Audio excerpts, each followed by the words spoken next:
you've got to be a testing machine, like a mad scientist. Like the book and everything that I do is about testing and learning, because that's the only way you get good at content, good at growth.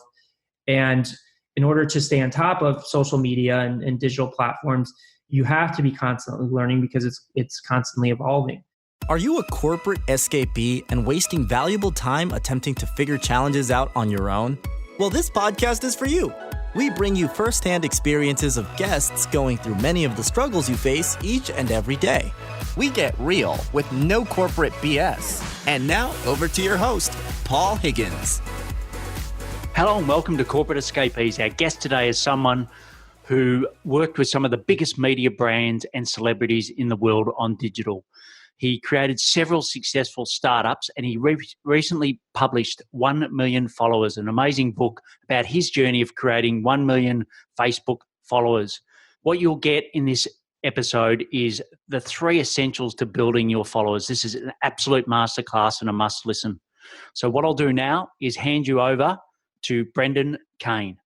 Welcome, Brendan Kane, to the Corporate Escapees podcast, brought to you by Build, Live, Give. Welcome, Brendan. Thanks for having me. I appreciate it. Yeah, look, great to have you on the show. Why don't we start off with something that your family or friends would know about you that we wouldn't? I would say a few things. I would say that meditation is one of my escapes and keeps me sane on a daily basis. And not a lot of people know about that, but I've been meditating for about 8 years now. Brilliant. And what's your favorite way of meditating? I just love sitting in silence. I never got really into the mantras. I tried the mantra meditation, but I typically do, it's kind of strange, but I do 2 types of meditation. So I start out in the morning sitting in a chair and probably do like 20 minutes. And then I go back and lay back in the bed for like 20 minutes. And it seems to kind of really set me up for the rest of the day. Brilliant. I do that at night. So I always finish the end of my day with a meditation. But I haven't got the silence bit yet. I'm using Headspace, and my goal is to get there. But look, meditation's brilliant, and I know you've had such an amazing career and work with some just incredible brands, which we'll put in the show notes. But why don't you just take me through a little bit of your corporate escapee story? So I've been in digital and technology for about 15 plus years, and my background is a little bit different in the fact that I have touched every aspect of digital over the years, because I'm of the mindset that I want to be constantly testing, learning, challenging myself. So I started off in the entertainment industry, managing digital divisions for 2 movie studios and overseeing the theatrical campaigns from films ranging from $15 to $100 million budgets, which also afforded me the opportunity to work directly with actors, directors, and producers on how to further syndicate their brand online. And then from there, I just realized that I was more cut out to being an entrepreneur than working within the confines of a corporate world. So I left working in the studio system in the corporate environment and started building technology platforms that I licensed to big media companies. So I did partnerships with Viacom, Yahoo, MTV, and Vice, to name a few. And the Viacom and MTV partnerships really opened up the opportunity to work with some of the largest celebrities on the planet. So that partnership allowed me to build technology platforms for Taylor Swift and Rihanna and a bunch of other notable celebrities and musicians and also brands. And then from there, I helped build one of the largest social paid optimization firms in the world, where we were optimizing advertising spend for large brands, Fortune 500 companies, and even some celebrities. And that was really an eye-opening experience, because we would have the largest brands in the world come to us and say, here's a piece of content we just invested hundreds of thousands, in some cases millions of dollars on, and we want to spend another huge chunk of money, let's just say it's $1 million, because oftentimes the campaigns were that big and sometimes bigger, against a specific audience, so like females 35 to 50 years old in one case. And you ask, well, how do you know this piece of creative is going to result in the intended action that you're looking for, to the tune of risking all this money? And 9 times out of 10, they didn't have the analytics or data to support that decision. And I kept seeing this problem over and over and over again. And I thought there's got to be a better way of going about this, because I'm always about trying new things and learning and finding different approaches. So I left working on that company to build my own set of testing methodologies and predictive calculations on top of Facebook and Instagram to be able to test content at scale and really understand what content themes, formats, and stories work to generate the intended response from the audience that you were trying to reach. And I started servicing brands and corporations again, and was seeing success with them in terms of engaging them with content. But I wanted to see, could this be applied to generating followers and generating followers at scale at a global level? So I went back and started working with some prominent journalists and celebrities and professional athletes, and was having success doing that. And it was really fascinating because I would see data come in from different parts of the world. And that's what seeded the idea in my head, is like, okay, it's great that I spent the better part of my career helping people at the highest levels. What about people starting from scratch, starting from zero? And I thought, let's try it. Let's test it. Because again, I want to actually take action and not just talk about things. And when thinking about who would be the perfect person to run this experiment on, I thought, why not myself? So I went off and ran this experiment using all the methodologies that I built, and was able to generate over 1 million followers in 100 countries in 30 days on Facebook, and was able to leverage that to get an agent, a publishing deal, and been speaking around the world. And more recently, I've been refining those methodologies and processes for Instagram. Amazing. Absolutely amazing. So I've got so many questions going through my mind, but I suppose the first one is, now you've reached, I suppose, a certain status, but what, in your book, the 1 million followers, can that apply to someone listening at the moment that's probably a coach or a consultant that's left corporate, hasn't got any celebrity status at all? Can, your methodologies apply to them as much as a celebrity? Absolutely. And that's why I did the experiment on myself. And in a lot of ways, I'm still a consultant today, and I coach people around social media and mindset and growth strategies. And again, I wanted to do this on myself to see what was possible. And I'm only interested in learning things and creating things that I can teach other people, that other people can reproduce, because I don't see a whole lot of inherent value if I was able to generate 1 million followers, but I couldn't help anybody else do it. So I've done that same experiment on probably 4 or 5 other people. I did it for a non-for-profit. I've done it for 2 individuals and even for a healthcare company. Great. And if you had to sort of pick 3 tips today that you could leave us on, building an Insta following, what would those 3 key things be? I first start with the mindset aspect, is asking yourself why you are doing it. Like, if maybe your goal is not 1 million, maybe it's 25,000, 50,000, 100,000, is understanding why you're doing it. What does that return on investment look like for you? And that return on investment doesn't necessarily have to be financial. So again, in my case, it was getting a literary agent and publishing deal and speaking around the world, which has had a correlative effect in terms of revenue. I've gotten that return on investment back by 10x, but I wasn't looking for a direct attribution to revenue. And the reason it's so critically important to understand why is because it takes a lot of work. It takes a lot of time and effort. And I see so many people go into this and they start out and they realize how much work, or something's not working, or they hit a roadblock or obstacle and they quit.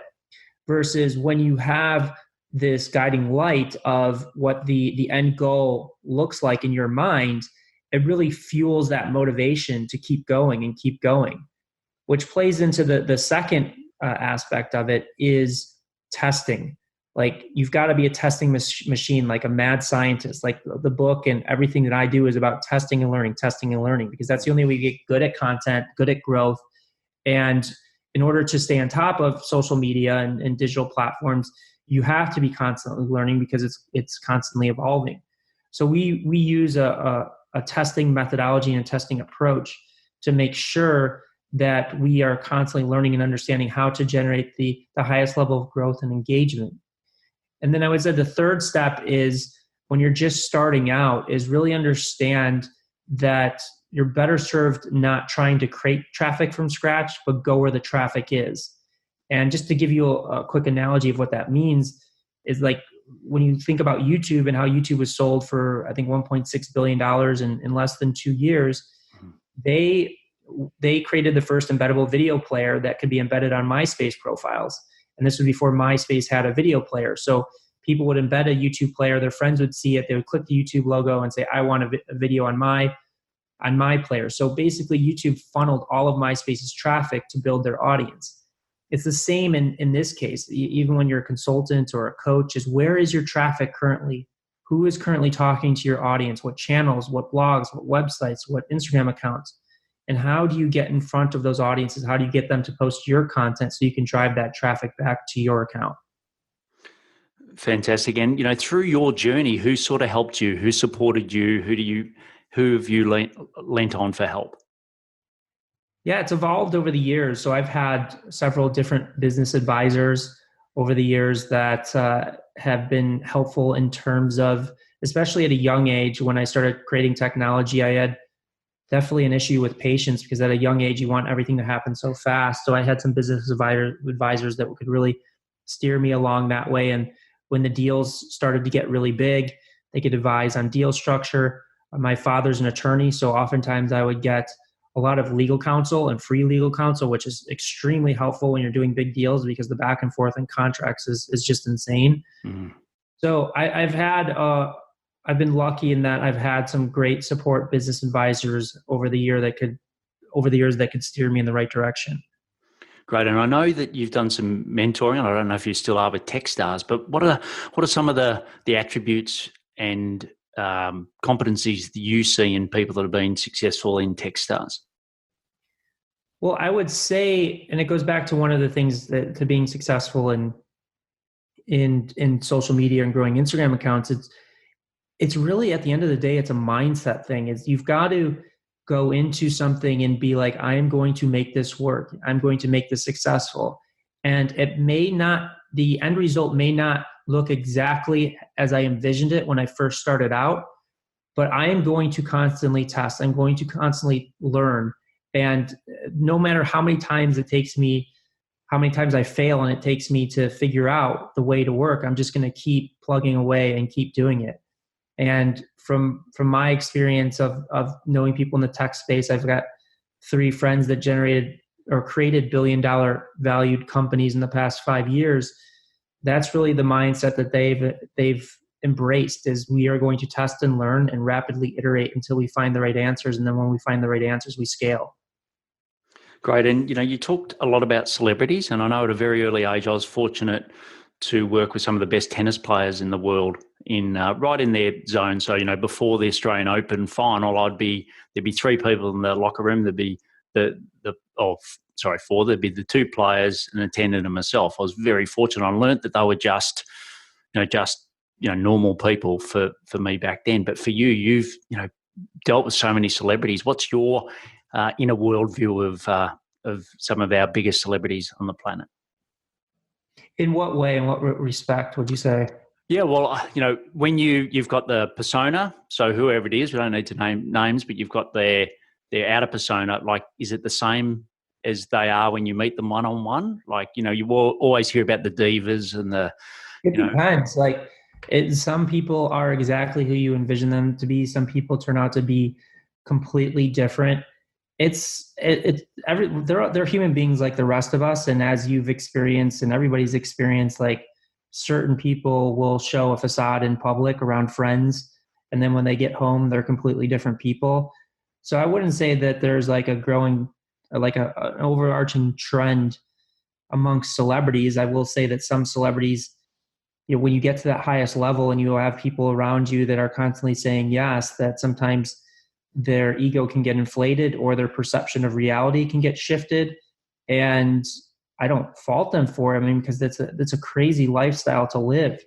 It's just, for me, it's a choice of who I want to work with. And even though I have nothing against somebody that may perceive the certain world in a certain way or have an inflated ego, I don't hold anything against that, but I may not choose to work with them. Great. And, for you, I think you've, described really well what you do, but who are the people that you love to work with, given, what you just said? I mean, to me, it's, the first thing is kind and nice people to work with. I mean, that's a first, and I think that's common sense, but sometimes people will sign up clients that just to take the money, and I'm just too busy to do that. So I have to first genuinely like the person and get along with the person. Yes. But really, I am looking for somebody that, either an individual or a company that really wants to grow and will do whatever it takes to grow, and doesn't have because there's certain people, like I'll just give you an example, like working in the studio system in that corporate world, they would always talk about innovation, but whenever you would actually bring innovative ideas, they didn't want to take the risks because most people were scared to risk their jobs or to have something fail, versus the people that I like to work with have clearly defined their why, or I help them clearly define their why, so they understand the level of investment that they are willing to make, both financially and from a time perspective, so that it's a very easy conversation. It's just like, we're going to work together and we are going to figure this out. And it may take a considerable amount of time. It may take an investment, but they know that going in. They're not looking to do quick, like get rich really quick or any of these schemes, or they're not going to give up a quarter of the way through it. So I really look for people that, and people generally run companies, or they're an individual that I work with, that have that shared mindset and are very open to ideas and open to learning. People that are very closed-minded and not looking at things in different points of view can tend to make it very difficult to be successful with. Yeah, and there's a lot of people out there like Gary Vee, for example, that talks about the hustle, that, if you're not working 80, 100 hours a week, you won't get the success, or you won't achieve that purpose in life. What's your view on that? Yeah, I first off, I really like Gary. I spoke at a conference with him in Helsinki. I tend to disagree with that, because in the corporate world, I did that. I worked 60, 80 hours a week and I burned myself out. I would say for me, and this is just for me, I think it's different for each person, is you got to have a healthy balance. Like I just see that with myself, is like I have to take breaks, whether that's going for a hike, working out, or taking a week vacation or something like that. Because to me, life is so short. It's so precious. And I just listen, if you really love what you do and like you would rather do your work than to spend time with friends or family, like that's cool. But if you want to have a personal life, if you want to travel the world and see different things, if you're married and you have kids and you want to spend time with your kids, then do that. Obviously, working hard can lead to success, but I would say that more so productivity and what you do with your time is far more important than how much time you spend on something. Because I've been around people, and I'm sure you have, that don't expend a lot of energy, but they're just a lot of energy or time, but they're so smart in how they use their time and how they value their time that they're successful anyways. Yeah, look, and I've just been reading for about the third time the One Thing by Gary Keller, and really practicing that, focus on the one thing versus being busy. And do you think, with the work that you're doing around Techstars and that scene, is that message getting through? Is there more balance now, or do you think it's still work your 80 hours? It depends. Like, first off, going back to Gary, like Gary's speaking to a very young audience. He's speaking to like 18 to 25. So I think with some of those kids, they need to kind of have the kick in the butt to get them moving and get them motivated. But I typically surround myself with people that have a little bit of a balance. I'm not saying it's obviously, it's very different to work for a corporate world or a job where you're just taking a paycheck versus doing your own thing. Like I probably work more hours than I would working at a regular day job, but that's because I'm liking what I'm doing and I want to do the things, and I have a plan and a vision that I want to execute on. But I would say that I think that there, at least here in the States, I think there is a bit of a shift, but it really depends on the person and the company and the culture that you go to. Yeah, and it's funny. I often have a discussion with corporate escapees about likeable hours. Like what's your mix of likable, non-likable, and it's amazing now. It's 80-20 versus the other way around. Often when they're at the end of their corporate career, and for you and your business, what's the vision for you? What would you like it to? What's your North Star? Yeah, for me, it's really thought leadership. I love speaking. I love running private groups and teaching people, speaking at masterminds, running my own mastermind. And I just love providing value to other people. I love learning things, figuring things out, and then being able to share with other people my learnings and watching them first get inspired and motivated to take action based upon the information that I'm sharing, and then being able to see them succeed with the information as well. Great. And, being a recent author, what's your advice for, people listening at the moment that they've heard a lot about, should I launch a book or not, especially around thought leadership? I'd love to get your thoughts on your experience and whether you would do it again. Well, I'm working on my second book already, so I think that I think that already answers that question. But listen, to me, it's still an extremely powerful medium. For whatever reason, I don't think I really recognized it going into the first book until it happened. But the power of somebody picking up your book and reading your book is far different than somebody reading an article or a blog post or watching a video of you. I'm not diluting the value of those mediums. They're still extremely powerful, and I do those as well. But there's really a differentiating factor to having a book, and I think it's really a personal choice. Like, yes, there's a lot of work that goes into it.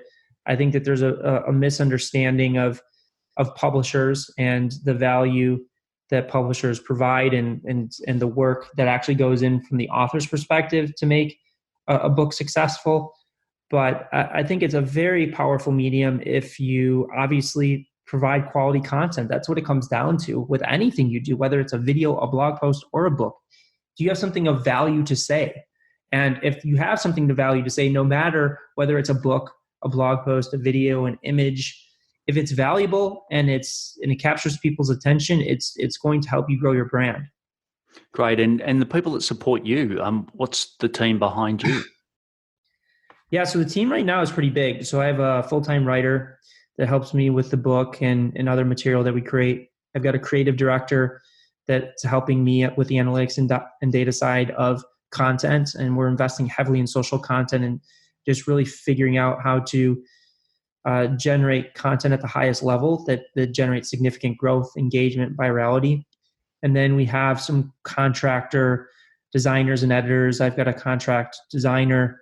I've got somebody that focuses just on managing my press and somebody that manages my paid speaking as well.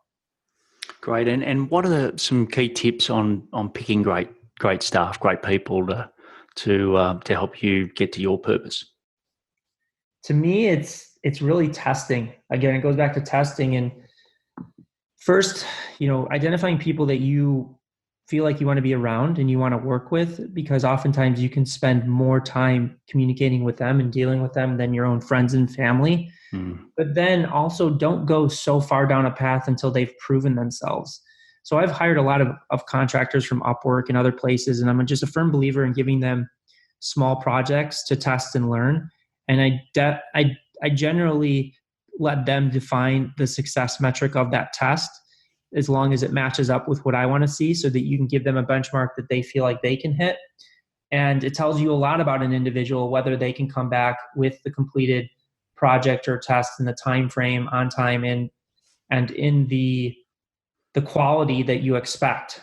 So that's really, to me, you can't really go wrong there, because you mitigate your risk in terms of getting somebody intertwined in your business that may not work out, and also investing too much in a direction or too much into a person until they've proven themselves. Great. And what's your number one focus in your business at the moment?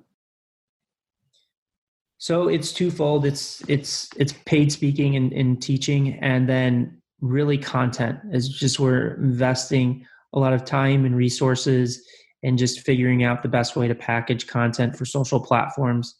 Right now, the big focus is Instagram and Instagram growth. So as I mentioned, I did the experiment of 1 million followers in 30 days on Facebook. And then I spent the past 7 months figuring out how to apply the learnings and the principles to Instagram. And we've got a process that's working. We're generating about 120 to 150,000 followers a month.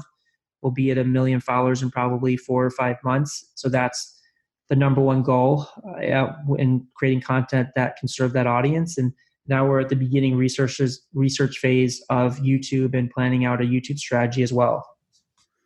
Great. And, LinkedIn is, I suppose, for B2B, which a lot of the people listening at the moment do. Have you got any tips or have you run any experiments or tests with LinkedIn?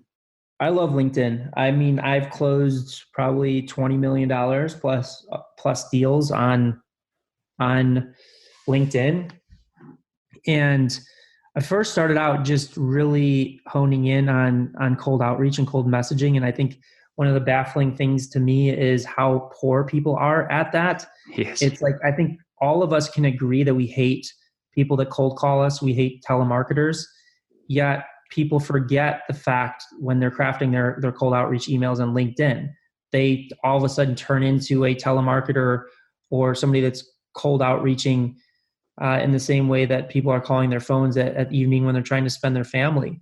And one of the things that I inherently learned early on, and one of the reasons I'm able to get very big clients and celebrity clients, is that I'm just here to provide value. I'm not trying to sell you on anything. I just want to understand what obstacles you're running into, what problems you're running into. And if I can provide a solution to that, great. Then let's figure something out. If I can't, that's totally cool. But I mean, because we're working on a book. The second book is just all about that, of how to connect with people at the highest levels, how to close these huge deals. And that's really what it comes down to, versus what people are doing on LinkedIn is they're just sell. And they even just send messages that are completely irrelevant to the person they're sending it to. So LinkedIn is an extremely valuable resource if you know how to use it.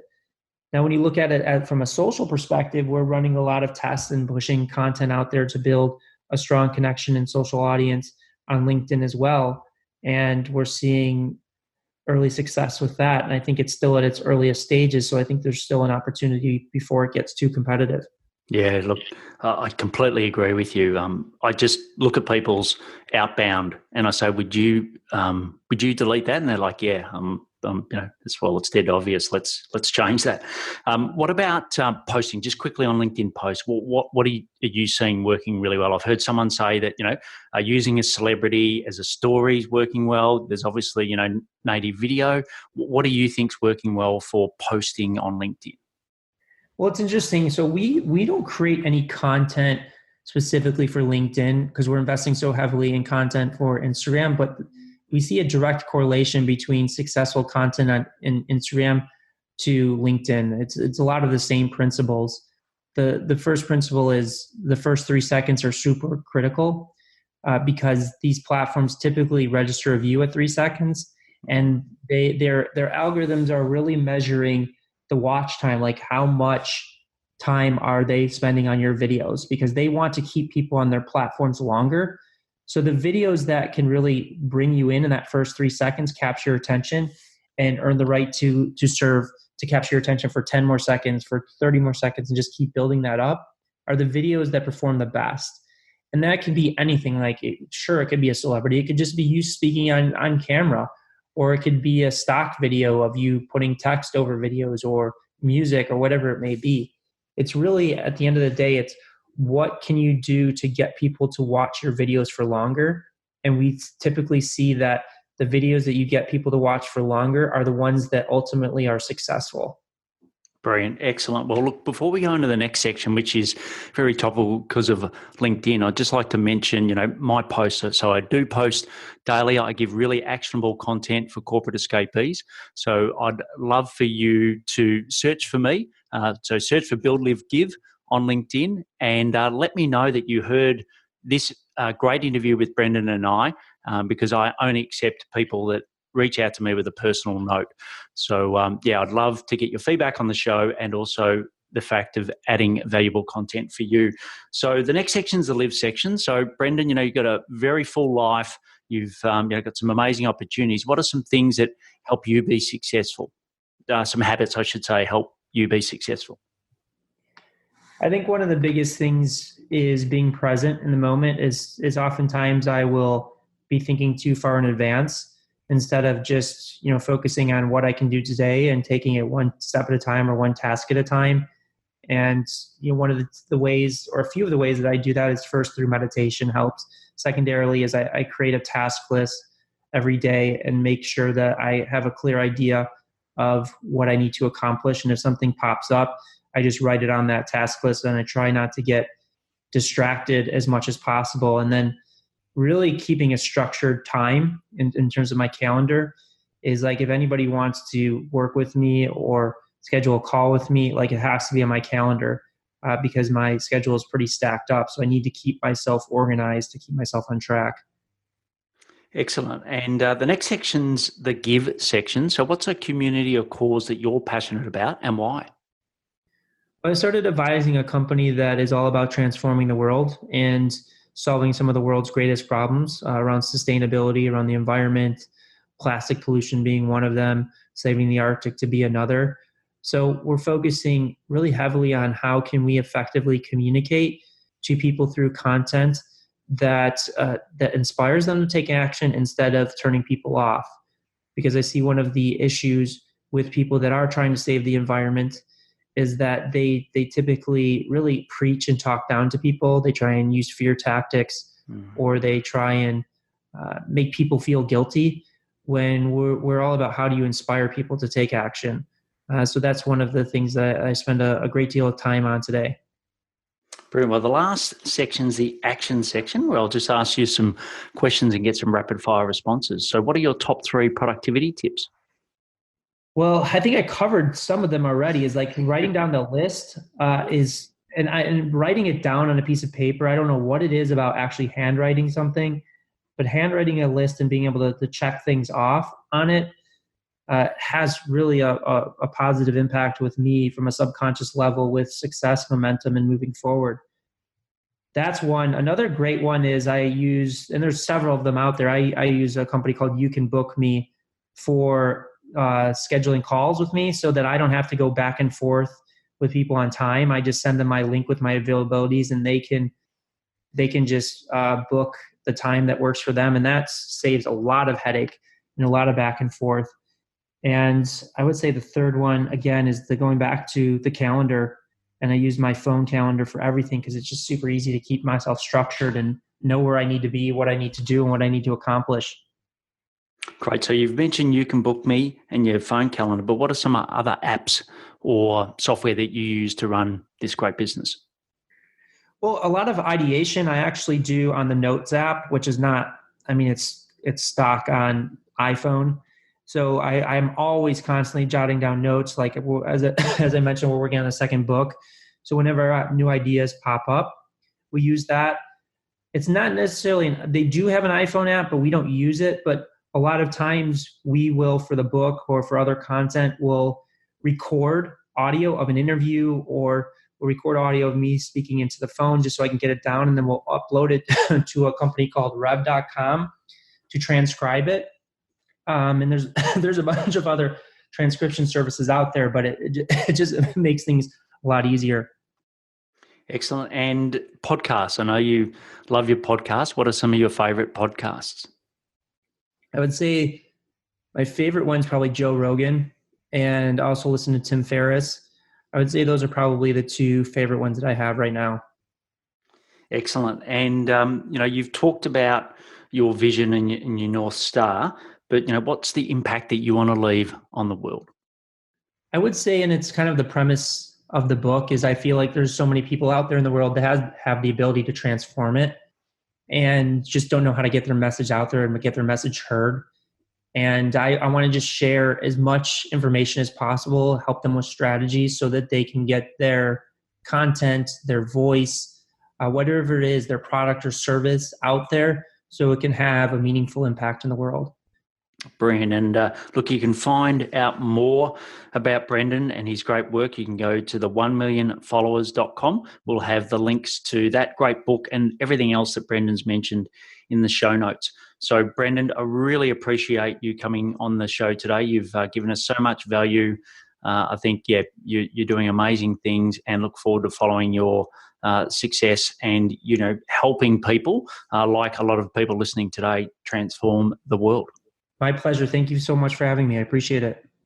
There was just so much value given by Brendan. I just loved the way that he articulated and gave reasons. But I think my top three were the importance of mindset in creating social success. I think it was great. And his talk of his purpose, North Star, was brilliant. The second was test and measure. Even after the podcast, he gave me some really good feedback on the percentage of views that I'm getting versus my followers on Instagram, and that, I've got to do something different. How often are you doing the same thing and not testing and measuring? The third is around the meditation and being present in what you are doing. And I love the fact that, he doesn't endorse working the 100 hours and really making sure you've got that balance. So you can get the links and the action notes at buildlivegive.com/podcast. And there were so many links in there that we will have all those for you. And if you're a corporate escapee and you'd love to share your story, just email us at support@buildlivegive.com. And finally, please take action from today and live true to yourself. Thank you for listening to the Corporate Escapees podcast, brought to you by Build, Live, Give. If you would like to join a community of like-minded peers, please visit www.buildlivegive.com. Until next time, thanks for listening and be brave.